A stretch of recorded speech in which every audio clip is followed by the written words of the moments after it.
Welcome to SS news. నేను మీ శోభ.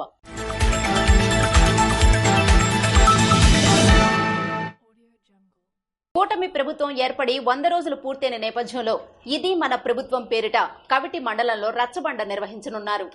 కూటమి ప్రభుత్వం ఏర్పడి 100 రోజులు పూర్తయిన నేపథ్యంలో ఇది మన ప్రభుత్వం పేరిట కవిటి మండలం రాజపురం గ్రామంలో నిర్వహించే రచ్చబండ కార్యక్రమంలో ముఖ్యమంత్రి చంద్రబాబు నాయుడు పాల్గొనున్నారు.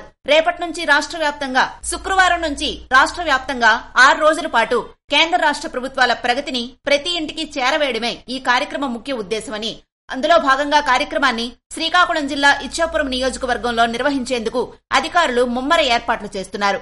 కార్యక్రమ నిర్వహణకు ఒక్కరోజే గడువు ఉండడం, కూటమి ప్రభుత్వం ఏర్పాటైన తర్వాత ముఖ్యమంత్రిగా తొలిసారి చంద్రబాబు నాయుడు జిల్లాకు రావడంతో కార్యక్రమాన్ని ప్రతిష్టాత్మకంగా నిర్వహించేందుకు అధికార యంత్రాంగం ముమ్మర ఏర్పాట్లు చేస్తోంది. శ్రీకాకుళం జిల్లా కలెక్టర్ స్వప్నిల్ దినకర్, జిల్లా ఎస్పీ కేవి మహేశ్వర్ రెడ్డి గురువారం ఉదయం 7 గంటలకే రాజపురం చేరుకున్నారు. మధ్యాహ్నం వరకు అక్కడే ఉండి ఏర్పాట్లను స్వయంగా జిల్లా ఉన్నతాధికారులతో కలిసి పర్యవేక్షించారు. విద్యాగిరిలో ఏర్పాటు చేయనున్న హెలీప్యాడ్ నుంచి రూట్ మ్యాప్, రాజపురంలో గ్రామసభ నిర్వహించే రచ్చబండ వేదిక ఏర్పాటు, అలాగే తొలుత 4 లబ్దిదారుల ఇంటికి వెళ్లి వారితో ముచ్చటించే కార్యక్రమానికి సంబంధించిన ఏర్పాట్లను వారు స్వయంగా పరిశీలించారు. ఎమ్మెల్యే బెందాళం అశోక్ తో కలిసి స్థానిక యంత్రాంగానికి ఈ సందర్భంగా ఏర్పాట్లపై పలు సూచనలు చేశారు. పర్యటనలో joint collector Farman Ahmed, RDO Bharat Nayak, ASP Srinivasa Rao తదితరులు ఉన్నారు. పార్లమెంట్లో ప్రతిపక్ష నాయకుడు రాహుల్ గాంధీపై బెదిరింపులకు పాల్పడిన వారిని తక్షణం అరెస్టు చేయాలని కాంగ్రెస్ పార్టీ నాయకులు నిరసన తెలియజేశారు. భారత జాతీయ కాంగ్రెస్ నేత పార్లమెంటులో ప్రతిపక్ష నాయకుడు రాహుల్ గాంధీపై బెదిరింపులకు పాల్పడిన వారిని తక్షణమే అరెస్టు చేయాలని, వారిని శిక్షించాలని టెక్కలిలో కాంగ్రెస్ పార్టీ నాయకులు, శ్రేణులు పెద్ద ఎత్తున నిరసన తెలియజేశారు. స్థానిక ఇందిరా విగ్రహం కూడలి వద్ద వారు నల్ల బ్యాడ్జీలతో నిరసన తెలియజేస్తూ నినాదాలు చేశారు. శివసేన శాసనసభ్యుడు సంజయ్ గైక్వాడ్, ఢిల్లీకి చెందిన బీజేపీ నాయకులు త్రివేంద్ర సింగ్ రాహుల్ గాంధీని హెచ్చరించడం, రాహుల్ గాంధీ నాలుక కోసి తెచ్చిన వారికి 11 లక్షల రూపాయలు బహుమతిగా ఇస్తానని ప్రకటించడం తీవ్రమైన విషయాలని కేంద్ర మాజీ మంత్రి కిల్లి కృపారాణి అన్నారు. నాయనమ్మకు పట్టిన గతే రాహుల్ గాంధీకి పడుతుందని ఇంటి ముందుకెళ్లి బెదిరించడం, ఆంధ్ర రాష్ట్రంలో శ్రీకాకుళం పట్టణంలో రాహుల్ గాంధీ చిత్రపటాన్ని కాలుతో తన్నుతూ నిరసన తెలియజేయడం ఉన్మాదుల చర్యగా ఆమె అభివర్ణించారు. ఇటువంటి ఉన్మాదాన్ని తక్షణం నిరోధించాలని ఆమె డిమాండ్ చేశారు. విదేశాల్లో పాత్రికేయులు రాహుల్ గాంధీని ప్రశ్నించేటప్పుడు చెప్పిన సమాధానాలకు బీజేపీ నేతలు భుజాలు తడుముకున్నారని అన్నారు. ఈ సంఘటనలో ఏ ఒక్కదానిపై కూడా ప్రభుత్వం ఎంతవరకు కేసు నమోదు చేయకపోవడం పట్ల నిరసనల్లో పాల్గొన్న నేతలు అంతా ముక్తకంఠంతో ప్రభుత్వానికి వ్యతిరేకంగా నినాదాలు చేశారు. తక్షణం దోషులను అదుపులోకి తీసుకుని కేసులు నమోదు చేయాలని డిమాండ్ చేశారు. అనంతరం స్థానిక డీఎస్పీ కార్యాలయంలో డీఎస్పీ అందుబాటులో లేనందున సహాయకునికి వినతిపత్రం అందజేశారు. కార్యక్రమంలో కాంగ్రెస్ పార్టీ శ్రీకాకుళం పార్లమెంటు నియోజకవర్గ ఇన్ఛార్జ్ పేడాడ పరమేశ్వరరావు, ఆంధ్రవలస నియోజకవర్గ ఇన్ఛార్జ్ అన్నాజీరావు, ఇచ్చాపురం, పాతపట్నం, నరసన్నపేట, ఎచ్చెర్ల నియోజకవర్గాల కాంగ్రెస్ పార్టీ ఇన్ఛార్జీలు మాసుపత్రి చక్రవర్తి తదితరులు పాల్గొన్నారు. కూటమి ప్రభుత్వం అధికారంలోకి వచ్చి 100 రోజులైన సందర్భంగా ఏపీ సీఎం చంద్రబాబు నాయుడు మంగళగిరిలో ఎమ్మెల్యేలతో సమావేశం నిర్వహించారు. ఎన్నికల్లో ఇచ్చిన హామీ మేరకు ఉచిత గ్యాస్ను దీపావళికి అందిస్తామని ముఖ్యమంత్రి చంద్రబాబు నాయుడు తెలిపారు. సంక్షేమ పథకాలన్నీ ఒకదాని తర్వాత ఒకటి అమలు చేస్తామని వెల్లడించారు. గురువారం మంత్రివర్గ సమావేశంలో చాలా సమస్యల పరిష్కారానికి శ్రీకారం చుట్టామని తెలిపారు. వరద బాధితులందరికీ సాయం అందించడమే కూటమి ప్రభుత్వ లక్ష్యమని చంద్రబాబు స్పష్టం చేశారు. తప్పులు చేసిన వారిని వదిలిపెట్టే ప్రసక్తే లేదని హెచ్చరించారు. తప్పిదాలకు పాల్పడిన వారిని చట్ట ప్రకారం శిక్షిస్తామని పేర్కొన్నారు. చట్టాన్ని పరిరక్షించడానికి వ్యవస్థలు ఉన్నాయని, చట్టాన్ని ఎవరూ చేతుల్లోకి తీసుకోవద్దని తెలిపారు. కూటమి పార్టీల గురించి చెప్తూ ప్రస్తుతం ఉన్న సమన్వయమే భవిష్యత్తులోనూ 3 పార్టీల మధ్య ఉంటుందని చంద్రబాబు ధీమా వ్యక్తం చేశారు. అభిప్రాయ భేదాలు లేకుండా ముందుకు సాగాలని టీడీపీ, జనసేన, బీజేపీ ఎమ్మెల్యేలకు పిలుపునిచ్చారు. సుదీర్ఘకాలం ఒకే ప్రభుత్వం ఉంటేనే రాష్ట్రాభివృద్ధి సాధ్యమని స్పష్టం చేశారు. వైసీపీ నేతలు నిత్యం విషప్రచారం చేస్తూనే ఉన్నారని, మనం ఏం చేస్తున్నామో ప్రజలకు తెలియాల్సిన అవసరం ఉందని అభిప్రాయపడ్డారు. శనివారం నుంచి 6 రోజుల పాటు కేంద్ర రాష్ట్ర ప్రభుత్వ అభివృద్ధి పనుల గురించి ప్రజలకు తెలియజెప్పాలని కూటమి ఎమ్మెల్యేలకు చంద్రబాబు నాయుడు సూచించారు. నాటే ప్రతి మొక్క రేపటి తరానిదేనని ఇండియన్ రెడ్ క్రాస్ సభ్యులు తెలిపారు.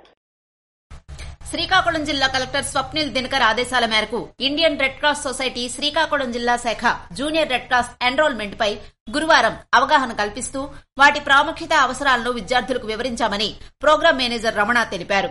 Indian red cross society Srikakulam జిల్లా శాఖ వన మహోత్సవంలో భాగంగా జిల్లాలో మొక్కలు నాటే కార్యక్రమాలకు శ్రీకారం చుట్టామని గురువారం ప్రభుత్వ జూనియర్ కళాశాల, కింతలి ప్రభుత్వ ఉన్నత పాఠశాల, కింతలి గ్రామాలతో పాటు పొందూరులో జూనియర్ రెడ్ క్రాస్ వింగ్ మద్దతుతో మొక్కలు నాటే కార్యక్రమాన్ని నిర్వహించామని, వాటి పరిరక్షణకు విద్యార్థులు తీసుకోవాల్సిన బాధ్యతలను తెలిపారు. కార్యక్రమానికి ముఖ్య అతిథులుగా ప్రభుత్వ జూనియర్ కళాశాల ప్రిన్సిపల్ సునీత, ప్రభుత్వ ఉన్నత పాఠశాల ప్రధానోపాధ్యాయులు చింతాడు గోవిందరావులు పాల్గొని పర్యావరణ పరిరక్షణకై రెడ్ క్రాస్ చేపడుతున్న కార్యక్రమాలను, మనం చేయాల్సిన బాధ్యతలను వివరిస్తూ junior red cross, youth red cross చేస్తున్న సుమారు 32 సేవలను విద్యార్థులకు అర్థమయ్యేలా వివరించారు. కార్యక్రమంలో youth red cross programme officer Ramana, సభ్యులు పవన్ కుమార్, సిబ్బంది, కళాశాల సిబ్బంది, విద్యార్థులు తదితరులు పాల్గొన్నారు. తన ఇళ్లను అక్రమంగా కూల్చేస్తున్నారంటూ టెక్కలి మండలం తిర్లంగి గ్రామానికి చెందిన బాధితుడు ఆవేదన వ్యక్తం చేశాడు. టెక్కలి మండలం తిర్లంగి గ్రామానికి చెందిన షావుకారు నీలకంఠేశ్వరరావు, విమలా దంపతులకు చెందిన గృహాన్ని అక్రమంగా కూల్చేస్తున్నారంటూ ఆ దంపతులు ఆవేదన వ్యక్తం చేశారు. తాము ఎటువంటి ఆక్రమణ చేయలేదని, గత ప్రభుత్వంలో ఓటీఎస్ సిస్టమ్ ద్వారా తాము 10,000 ఇచ్చామని బాధితులు తెలిపారు. తమకు ఎటువంటి నోటీసు ఇవ్వకుండా తమ ఇళ్లను కూల్చేస్తున్నారని బాధితులు ఆవేదన చెందారు. కేవలం తాము వైసీపీ కార్యకర్తలం అయినందువల్లే ఈ ప్రభుత్వం ఇలాంటి చర్యకు ఒడిగడుతుందన్నారు. తమకు ఎటువంటి సమయం ఇవ్వలేదని, కేవలం ఈ గృహం ఒకటే తమకు ఆధారమని వాపోయారు. ఈ విషయంపై బాధితులు తహసీల్దార్ కు కాస్త సమయం ఇవ్వమని అడగ్గా, తహసీల్దార్ బాధితులతో చస్తే చావండి అని పదునైన మాటలతో మొండి వైఖరి వ్యక్తం చేసినట్లు బాధితులు తెలిపారు.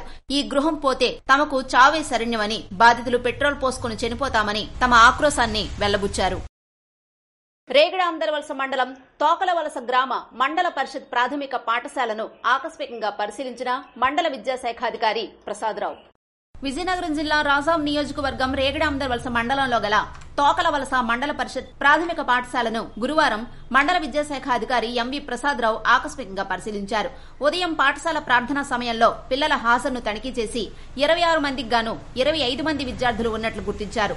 ప్రార్థన అనంతరం విద్యార్థుల అభ్యాసన సామర్థ్యాన్ని తనిఖీ చేశారు. ఉపాధ్యాయుల లెసన్ ప్లాన్ సక్రమంగా అమలు జరగకపోవడం తీరును చూసి ప్రధానోపాధ్యాయులు కృష్ణారావును ఇక నుండి లెసన్ ప్లాన్స్ ఎప్పటికప్పుడు సరిచేసుకోవాలని సూచించారు. అనంతరం పిల్లలకు అందిస్తున్న రాగి జావను రుచి చూసి సంతృప్తి చెందారు.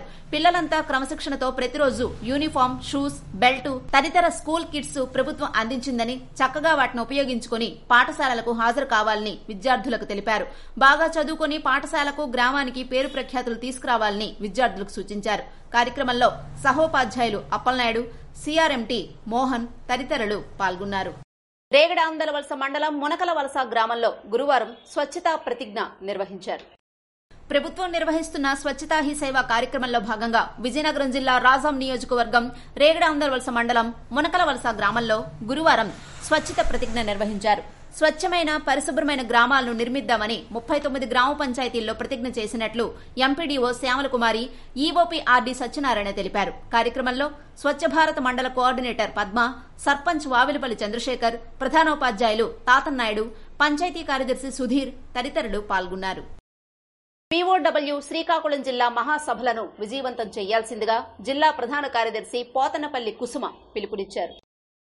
ప్రభుత్వం నిర్వహిస్తున్న స్వచ్ఛతా హీ సేవ కార్యక్రమంలో భాగంగా 2024 సెప్టెంబర్ 27వ తేదీన శ్రీకాకుళంలో ఇలిసిపురం జంక్షన్ నందు డాక్టర్ బిఆర్ అంబేద్కర్ విజ్ఞాన మందిరంలో జరగబోయే ప్రగతిశీల మహిళా సంఘం శ్రీకాకుళం జిల్లా 7వ మహాసభలను జయప్రదం చేయాల్సిందిగా జిల్లా ప్రధాన కార్యదర్శి పోతనపల్లి కుసుమ పిలుపునిచ్చారు.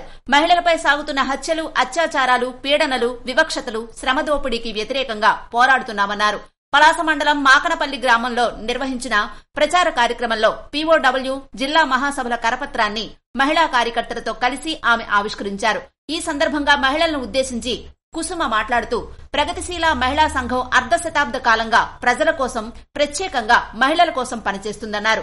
1974లో ఉస్మానియా విశ్వవిద్యాలయం విద్యార్థినుల చొరవతో ఆవిర్భవించిన పీఓడబ్ల్యూ మొదటిగా మహిళలపై వేధింపులకు, అసభ్య సాహిత్యానికి, వరకట్న హత్యలకు వ్యతిరేకంగా తన కార్యక్రమాలు ప్రారంభించిందని, తరువాత అధిక ధరలను, అవినీతిని, నిరుద్యోగాన్ని వ్యతిరేకిస్తూ సాగిన ప్రజా ఉద్యమాల్లో పీఓడబ్ల్యూ భాగమై సాగిందన్నారు. పురుషాధిక్యతకు వ్యతిరేకంగా పోరాడే మహిళా సంఘాల అవసరాన్ని గుర్తించి పురుషాధిక్యతకు కారణమైన వ్యవస్థకు వ్యతిరేకంగా కార్మిక, కర్షక సోదర సోదరీమణులతో కలిసి పోరాటాల్లో భాగమైందన్నారు. పీఓడబ్ల్యూ జిల్లా అధ్యక్షులు సవలాపురపు కృష్ణవేణి అధ్యక్షతన జరగనున్న మహాసభలకు ప్రారంభకులుగా పీఓడబ్ల్యూ ఏపీ రాష్ట్ర అధ్యక్షురాలు గంగాభవాని, ప్రధాన వక్తగా పీఓడబ్ల్యూ ఏపీ రాష్ట్ర ప్రధాన కార్యదర్శి లక్ష్మి, వక్తలుగా రాష్ట్ర ఉపాధ్యక్షులు రమణి, రాష్ట్ర కార్యదర్శి పద్మ, శ్రీకాకుళం జిల్లా కమిటీ ప్రధాన కార్యదర్శి పోతనపల్లి కుసుమ తదితరులు పాల్గొంటారని తెలిపారు. విద్యార్థులు అన్ని రంగాల్లో తమ సత్తా చాటాలి అని టీడీపీ సీనియర్ నేత పిశిని జగన్నాథ నాయుడు విద్యార్థులను సూచించారు. కోస్టా పంచాయతీ పల్లిపేట స్కూల్ ఆధ్వర్యంలో గురువారం జరిగిన మండల స్థాయి క్రీడా పోటీలను టీడీపీ సీనియర్ నేత పిశిని జగన్నాథ నాయుడు పర్యవేక్షించారు. MEO 2 Lavanya, MPTC Pisini Asinaidu, ex MPTC Paidi Appadadora కార్యక్రమంలో పాల్గొని విద్యార్థులకు సూచనలు చేశారు. క్రమశిక్షణతో చదివి ఉన్నత శిఖరాలు అధిరోహించాలని విద్యార్థులకు సూచించారు. గెలుపోటములతో సంబంధం లేకుండా క్రీడా స్ఫూర్తితో ఆటలు ఆడాలన్నారు. మండల పరిధిలో పాఠశాలల సిబ్బంది, విద్యార్థులు తదితరులు ఈ కార్యక్రమంలో పాల్గొన్నారు. చెరువులను మినీ రిజర్వాయర్లుగా అభివృద్ది చేయాలని జాతీయ బీసీ సంక్షేమ సంఘం ప్రతినిధులు డిమాండ్ చేశారు. జిల్లాలోని చెరువులను మినీ రిజర్వాయర్లుగా అభివృద్ది చేయాలని జాతీయ బీసీ సంక్షేమ సంఘం రాష్ట్ర ప్రధాన కార్యదర్శి బీన ఢిల్లీరావు, సంఘం న్యాయ సలహాదారు మరియు ఉత్తరాంధ్ర జర్నలిస్టుల సమైక్య అధ్యక్షులు చౌదరి లక్ష్మణరావు, సంఘం ప్రతినిధి ధర్మాన వెంకటరమణ, మహిళా విభాగ అధ్యక్షురాలు బద్రి సీతమ్మ, సంఘం సభ్యులు కాళ్ల తిరుమలరావు, తలగాన గంగయ్య డిమాండ్ చేశారు. గురువారం పలాసలో వారు విలేకరుల సమావేశంలో మాట్లాడారు. భారీ సాగునీటి ప్రాజెక్టులు వ్యయ ప్రయాసాలతో కూడుకున్నవని, వివాదాలు కూడా తలెత్తే అవకాశాలు ఉన్నాయన్నారు. భారీ ప్రాజెక్టుల నిర్వహణ కూడా కష్టతరమని అన్నారు. జిల్లా భౌగోళిక నైసర్గిక స్వరూపం భారీ సాగునీటి ప్రాజెక్టులకు అనుకూలం కాదని గతంలో ఇంజనీరింగ్ నిపుణులు హెచ్చరించారని వారు గుర్తు చేశారు. వంశధార, ఆఫ్షోర్ వంటి భారీ ప్రాజెక్టులు నేటికి పూర్తి చేయలేకపోయిన విషయాన్ని వారు ఈ సందర్భంగా పేర్కొన్నారు. చెరువులను మినీ రిజర్వాయర్లుగా అభివృద్ది చేస్తే వరదల నివారణ సాధ్యమవుతుందని అన్నారు. రాజాం పాలకొండ రోడ్డులో ప్రధాన రహదారిపై త్రుటిలో తప్పిన ప్రమాదం. రాజాం పాలకొండ రోడ్డులో ప్రధాన రహదారిపై గురువారం భారీ తాటి చెట్టు నేలకొరిగింది. ఆ సమయంలో రాకపోకలు లేకపోవడంతో ప్రమాదం తప్పింది. దీంతో వాహన రాకపోకలకు అంతరాయం ఏర్పడింది. ఆ రోడ్డు గుండా ప్రయాణిస్తున్న పాత్రికేయులు మరియు పోలీసులు శ్రమించి రహదారికి అడ్డంగా కూలిన వృక్షాన్ని తొలగించారు. వాహనాల రాకపోకలకు అడ్డుని తొలగించారు. చెట్టును తొలగించిన పాత్రికేయులను, పోలీసులను పలువురు అభినందించారు. ఇవి ఈనాటి వార్తలు. మరిన్ని వార్తలతో మళ్లీ కలుద్దాం. చూస్తూనే ఉండండి ఎస్ఎస్ న్యూస్.